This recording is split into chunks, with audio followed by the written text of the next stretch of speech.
Hey, Carlos Lago with Edmunds here, and we've come all the way to Virginia to drive the Blackwing twins. That includes the 472 horsepower Cadillac CT4-V Blackwing and that bright blue colored 668 horsepower Cadillac CT5-V Blackwing. What are the Blackwings? What makes them similar? What makes them different? What can you expect? How much fun are they to drive? Are they faster than motorcycles? We'll answer some of these questions in this video, but probably not the motorcycle one. If you like videos like this one, let us know in the comments below and make sure to click like and subscribe once you finish watching the video, of course. Check out the links in the description for more and visit edmunds.com/sellmycar to get an instant cash offer on the car you're trying to sell. What is a Blackwing? Well, in order to answer that question, we have to back up a little bit by explaining first what the difference is between the CT4 and the CT5, or 4 and 5 for the sake of simplicity. 4 is the smaller, less expensive one. 5 is the bigger, more expensive one. Think like BMW 3 Series to 5 or Mercedes-Benz C-Class to E-Class. Okay, now Blackwing. Well, we can't actually get there yet because the CT4 and the CT5 are like your plain normal luxury sedans, and then there are the CT4-V and CT5-V. You may think that's the successor to the CTS-V, but you'd be wrong. Those are like junior performance versions, so they're slightly sportier, have slightly more powerful, but they're not the real successor. No, that's what the Blackwing is. The Blackwing gets upgraded suspension, upgraded chassis, bigger engines, more power, all kinds of stuff built for track use, and that's what makes them a lot of fun to drive. We'll cover a lot more of that stuff in detail as we're driving the cars. So because we're talking about the CT4-V Blackwing and the CT5-V Blackwing, in this video, I'm definitely gonna have to leave stuff out just for the sake of brevity. But you can find out more by checking out the links in the description and in the comments below to visit edmunds.com. We're gonna start by talking about the 4 on the road.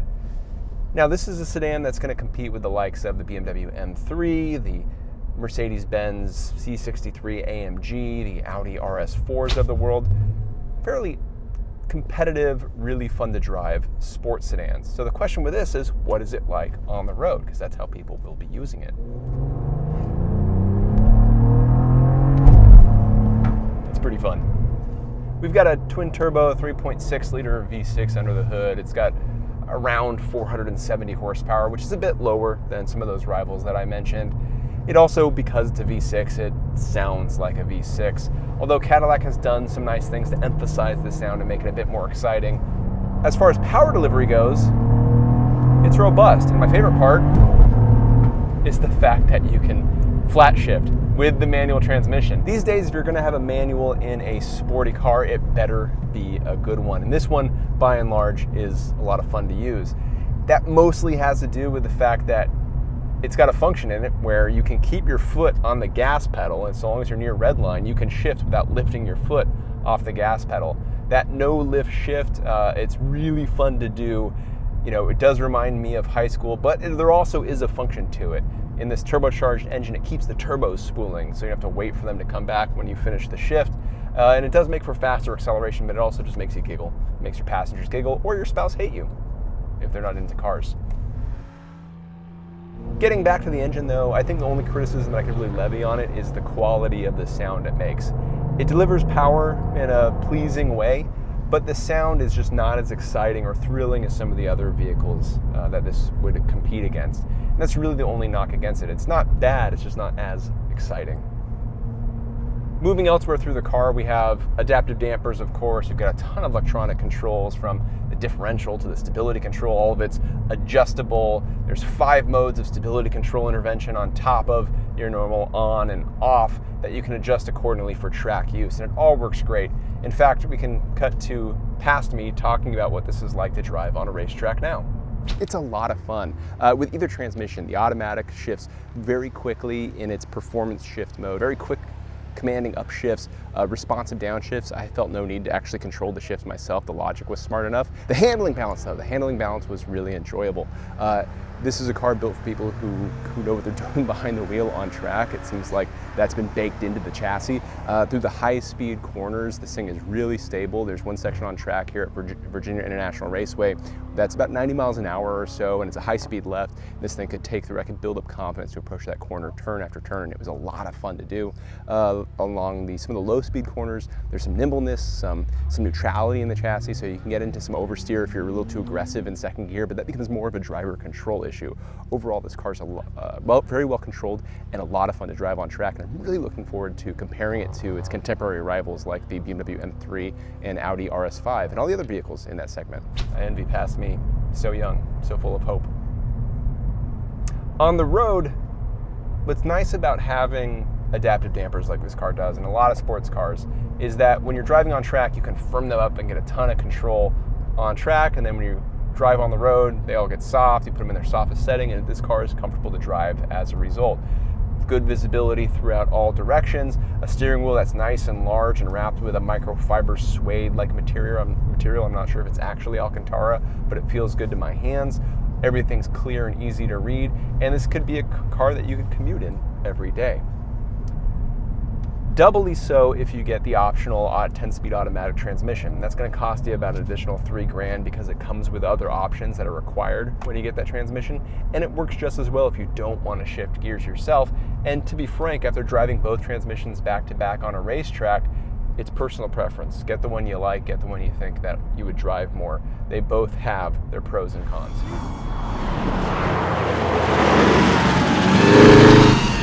When it comes to handling on the road, you feel a lot of the effects that you would get on the track. The steering is nice and accurate, nicely weighted, no matter what mode you've got it set in.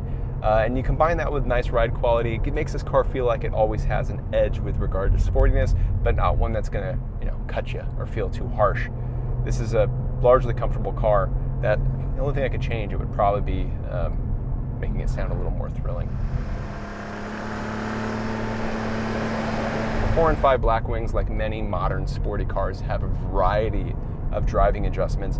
And what's nice about this is that they've put more of those controls on the wheel versus other General Motors cars that have these settings buried in menus. For example, there's like 5 or 6 different drive modes, your normal, your touring, your sport, your track, and whatever, wet weather, and so on. There's also 2 personal drive modes, 2 presets. It's very similar to what you get at an M3 and M4. One mode is called V, it's just this button right here on the left of the steering wheel. And then when it comes to adjusting the stability control system, this has performance traction management, that's 5 levels of stability control, and there's a separate dial on the right of the steering wheel that you can use to adjust those settings.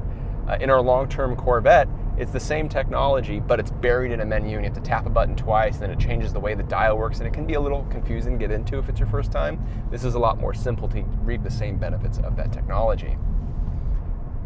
Elsewhere on the technology front, this car also has the performance data recorder, which is essentially a forward-facing camera that can display and log a bunch of things that it pulls off the car's computer or ECU. You can use it like a tool to learn how to drive faster on a racetrack, or you can use it just as a dash cam. Either way, it's up to you. What's nice is that the SD card inserts just to the left of the steering wheel when you option the system. I like that feature a lot.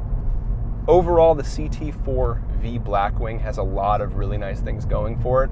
I like the way it handles, I like the way it accelerates, I like the way it rides, and I like a lot of the technology it has inside. The only real downside to me is the V6's character, or lack thereof. It's not bad, it just isn't that exciting, but overall, given the price difference between this and a lot of other German competitors, there's a lot to like about this car.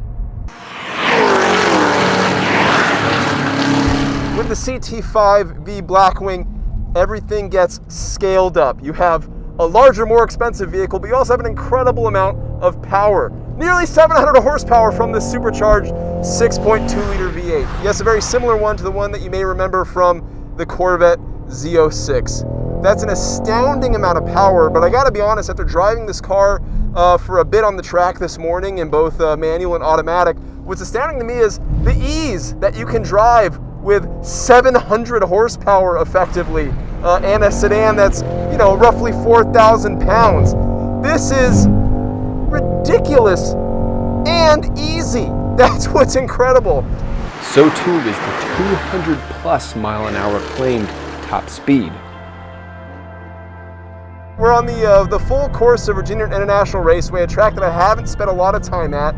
It's also a track that's very, very fast, and one that has a lot of blind corners that you got to take some time to remember. This thing, the ease of this thing is shocking. And you got to give credit to a number of electronic features and controls on this car because they're all working in harmony. You have the magnetically fluid reacting filled dampers that are constantly adjusting. You've got electronically controlled differential. You've got super advanced stability control. All these components are working together to make this car give you a lot more confidence than you would otherwise expect from, a 600 horsepower full-size Cadillac sedan. And how could we forget the standard 15.7-inch front brake rotors? If that's not enough, a carbon ceramic option is available, and soon lightweight magnesium wheels will be too. And the result? It's hilarious. It's so much fun. There's so much traction in these Michelin tires, a lot of braking force in these big, massive brakes. Oh, and the whole experience is bizarrely capable and just super exciting as a result. We're just about to approach the front straight here at VIR, and the speeds that this thing generates as you're turning is just, you can't believe it. Listen to this.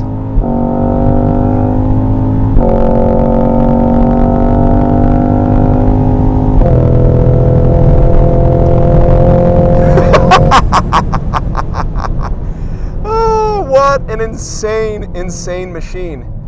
And what's also crazy about this car is that it's a sedan that you could also daily drive to work.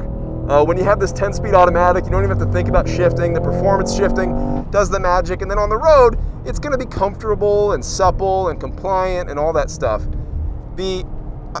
How can you not love the 6-speed manual, though? That thing is really a treat. And the fact that, like the CT4-V, you can flat shift it. Like the CT4-V, it has no lift shift. It has automatic rev matching downshifts. It's so much fun to drive that honestly the hardest part about buying this or the 4 is deciding between automatic or manual. Both have compelling cases. And meanwhile, I'm just, talking to the camera casually at 1:30, approaching the climbing S's at VIR, and it's no big deal. It takes a lot of technology working seamlessly to give you this level of confidence to approach this number 7 at 95 miles an hour. We drop down to 85. It's astounding. And I love the fact that all this is getting captured on a little data logger inside the car. You just plug in your SD card, read it, and go. What a killer machine.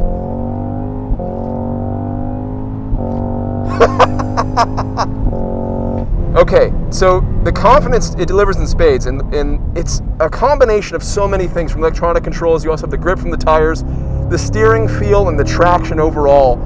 This is a large car. You heard the stability control engage right there, limit me from a lot of oversteer. This is a large car that is really easy to maneuver around on a racetrack. Not something that you'd ever expect, but something that you really enjoy when you get it right. The steering is appropriately weighted, and in this case, in this car that means kind of heavy, because you want that resistance because you're managing a car that is, largely heavy. It's appropriate for the way this thing drives. It's not high effort, but the resistance is appropriate for what you feel the car doing. So, God, in total, I'm a fan of this thing. This thing's a monster. And yeah, I really enjoy it. The CT5-V Blackwing, it's a killer sedan. If this is the last of the big V8 supercharged full-size sedans, this is a hell of a one to go out with. What a bang. What a bang.